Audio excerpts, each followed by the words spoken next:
Hello, my name is Matthew, and Steve Donahue and I are about to have our book club meeting this week. We're talking about part three of Batman Year One, a graphic novel. And last week was kind of fun. I made a warm up video as if we were settling down and chit chatting before we got down to business, talking about our serious book reading. And I had a whole ordeal with my broken phone, and it was exciting enough for me that I thought I would share. I don't often have too much excitement, and this past week was a more representative kind of week for me. Very humdrum, going to work, coming home, spending time with my cats, talking to my girlfriend, and reading my books. And for the most part, the thing that's been on my mind um, has been the collection of recent reading. And I think a lot of people do this where you compare the books that you just finished, the last few books that you've read compared to the book that you're reading, even if there's no direct correspondence or any uh, real reason to put them side by side and draw comparisons or links or things that um, show connections. And Steve and I are reading this comic book. It's the second graphic novel. It's the second graphic novel that we're reading together. Our second Batman book that we're reading together. And I remember with our first comic book read along, Steve shared some weariness that um, that doesn't often come out when you're reading a lot of other different kinds of books. A classic 20th century American book, or an old French book, or one of those um, long, dense Russian novels, or an old epic, or reading poetry, or a biography, or anything like that. With graphic novels or comic books, you run the risk of encountering snobbery, somebody poo pooing the genre. It's not serious literature. You're wasting your time. That sort of mentality. But swung on the other end, you run the risk of comic book super fans coming out of the cuckoo clock, um, talking about how you're not really grasping the whole picture, and how there's all sorts of super serious things that are happening, and whatever might come out on that end. And I haven't really had, luckily, I haven't really had that um, kind of unfortunate interaction on my videos, or in real life. Either one of those kinds of interactions. But I had been thinking about it. Graphic novels or comic books are known to be kind of silly, uh, frivolous, just kids stuff, and serious literature um, is how you spend your time when you're a mature adult and you're cultivating your mind with all of these big important topics that we think about. And so for the past month or so, I read the Iliad by Homer. That was a read along that we had together. I've been reading the Lord of the Rings. Um, at the time, I thought it was a trilogy of three books. I've learned it's one big book that's broken up into three.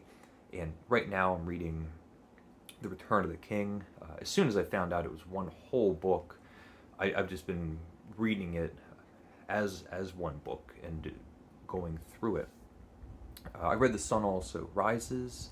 That was a book I read with my girlfriend. It's her favorite book. It's Jack Barnes, the Hemingway type figure, uh, with a band of misfit friends and um, love triangles going on a trip to Spain for the fiesta, and they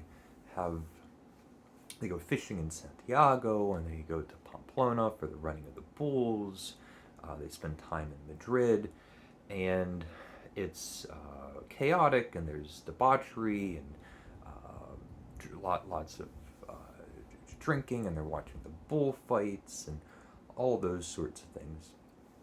It's a wonderful book. I want to make a video about my thoughts on that as well. And then the graphic novels, Batman Year One and The Dark Knight Rises. And in Lord of the Rings, it really tricks you. If I believe a lot of people would start reading this book the way that I approached it, which is you read The Hobbit, and it's a story of a funny hobbit, Bilbo Baggins, and a wizard shows up and says that he has to go on this adventure. And there's a misfit cast, a band of like a dwarf and other people, and they go and have to slay a dragon. And it's this kind of breezy adventure story. And so, reading The Lord of the Rings, and it begins, there's the hobbits again, and Gandalf the wizard shows up again, and there's a ring, a special magical ring, and now Frodo has to take the ring to the evil volcanic mountain and destroy it. And so it's the same kind of storyline. We're about to go on an adventure. There's going to be our main hero type, Frodo, and a background of various supporting cast members while he's on his adventure. And it's not that at all. It's a war novel. And it sucks you in. It starts off with a very simple, straightforward journey. And by the third book, there's a war going on. There's been a series of battles. And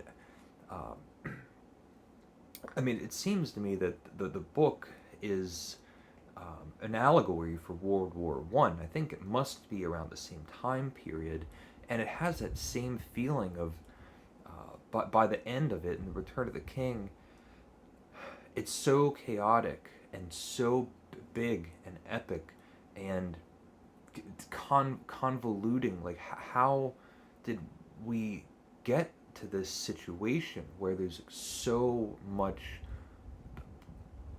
blood? And it's just this huge, epic war happening. And it's not hard to read, but it's hard to think and figure out, like, what steps exactly happened that led up to all of this. While that's going on, we have a separate story that's Frodo and Samwise carrying the ring.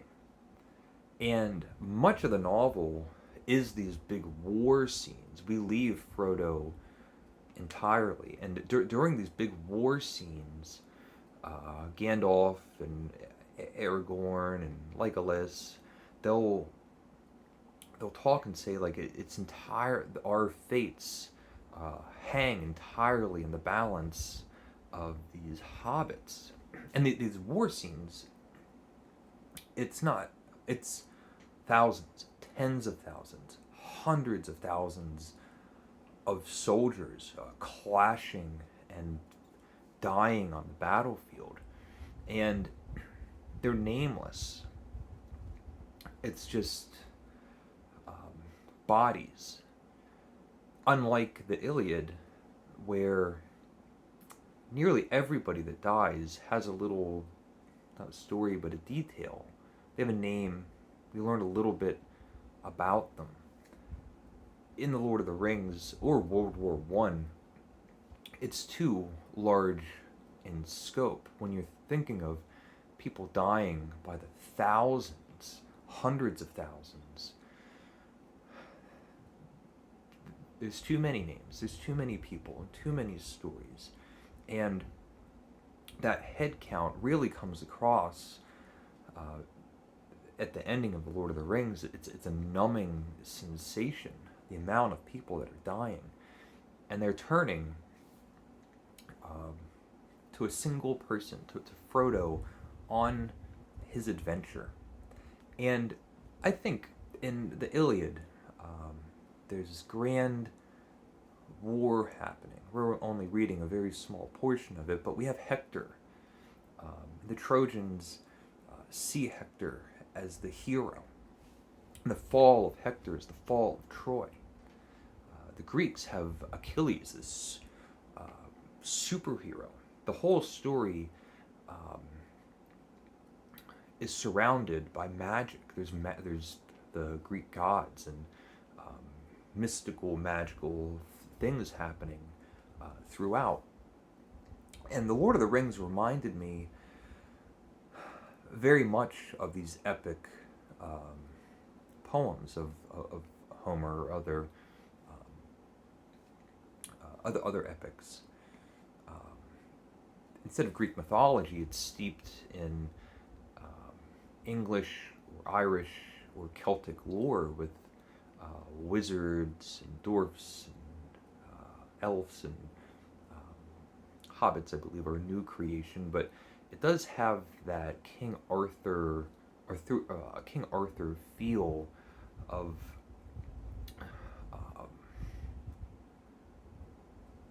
a world that never existed, a magical world, and how it would line up to the real world. It's very much what's happening in the Iliad, and it happens in the Lord of the Rings. But they have these heroes. You have Achilles, or Bilbo Baggins, or Frodo, and there's other big epics like this. Beowulf, or Sir Gawain in the Green Knight. Virgil's Aeneid has the same thing, and there's something comforting about a hero, someone that is larger than life, that can right wrongs. In Lord of the Rings, we get a really good sampling of what it would be like to go through this chaos, because we also have Meriadoc and Peregrine, so Merry and Pippin, Peregrine Took. And their experience on the battlefield and going through this adventure is much closer to what it would really feel like to be out of your depth and to not be very much help. Willing, maybe you're very willing, but not as able as you believe. And you look around and see soldiers that, or wizards and dwarfs and elves, quite capable and really knowing what they're doing, and you are just at a loss to be helpful at all and feel like you're in the way or a piece of baggage. It's a very relatable part of the novel. It brings a lot of humanity to it. Instead of, unlike Frodo and Samwise Genji, where there's this martyr story or the savior story, very much the way Sam is carrying Frodo along to the end. And with all of these heroes and that natural inclination to, at the very least, get a lot out of stories about heroes, really made me think about these comic books. And I'm not a comic book fan at all. I've read 2 or 3 or a small handful of comic books in my whole life. But these grand epics, the Iliad, which comes from the oral storytelling tradition, and I imagine that it was hundreds and thousands of storytellers at night. Some of these stories were very good. Some of these stories were quite tedious and boring. And it all built up into a cohesive whole, a thing larger than any of the separate stories that were ever told. And the comic book industry, when you go to the comic book store, I went to the local comic book store where I live, which isn't a tourist destination at all, but when you walk in and it's a warehouse full of those cardboard cabinets just stuffed to the brim with these little slivers of comic books. Average. It's a totally average comic book store to be bursting at the seams with these things. There's a kind of a 21st century or 20th century version of these storytellers. It's not an oral tradition, but hundreds and hundreds of people have retold the story of Batman and the story of Superman and Spider-Man and all these superheroes. And they're not all great. They can't all be great. And it doesn't matter that they're not all great. There's very little in the way of fictional characters that have had the volume and breadth that these superhero characters have been able to have.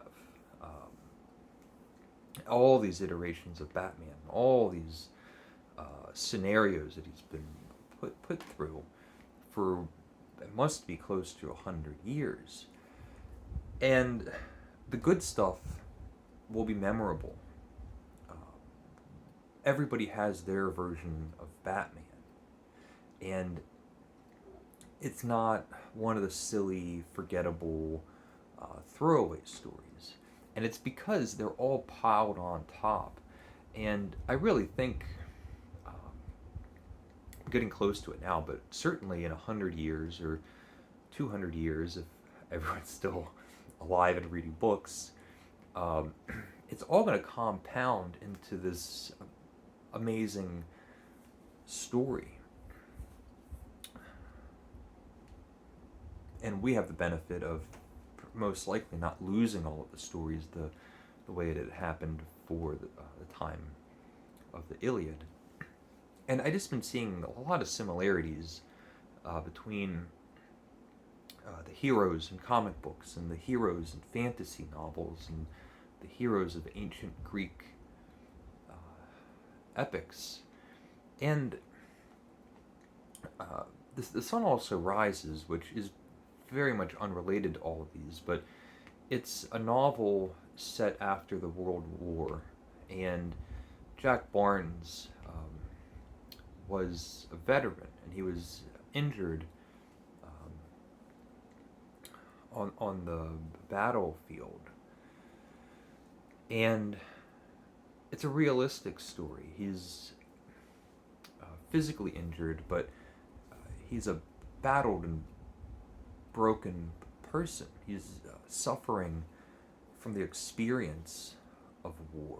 And the story that we read in The Sun Also Rises, it's a group of rather unlikable people in their 30s acting as if they're in their 20s. And I think they didn't have their 20s. They're trying to live a life that's already passing them by. And a large message in the story is the life that you missed. And that's a very realistic experience to have. But to go back to everything else that I was saying, I've been thinking about, it's very much, the story of Jack Barnes is very much the reason why we want to read about these heroes, because it's not how life really is.